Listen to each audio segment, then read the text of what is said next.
Yeah. Bukod sa bihasa sa pakikidigma, may espiritual anya na anyo ang mga ilaga.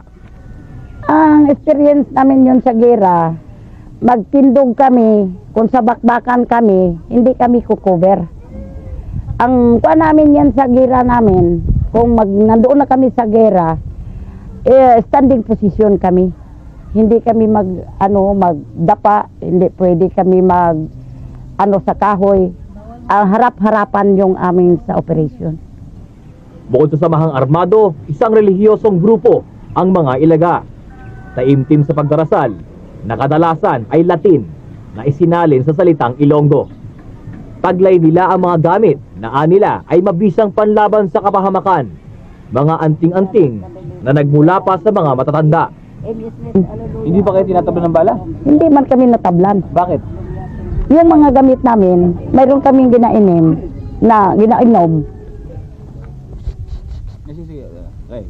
Mayroon kaming ginainom na para hindi kami matablan ng bala. Sari-saring anting-anting ang nakabalot sa katawan ng mga ilaga. Sa paniniwalang nagmumula rito, kasabay ng kanilang pananalig, ang proteksyon laban sa kapahamakan. Paano kayo nasimulang nasali sa ilaga? Matagal na kasi ako rito sa Mindanao, pero ang lahi din namin is Bicol din. Pero matagal na ako rito sa Mindanao.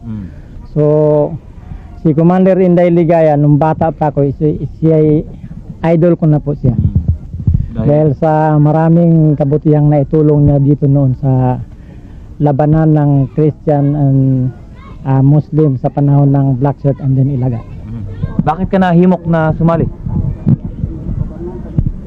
Ako kasi, sa totoo lang, hindi ako purely commander noon. Kasi nung bata pa ako, nakita ko nung bata pa, mahilig din kasi ako sa mga ganyan ba, mga agimat.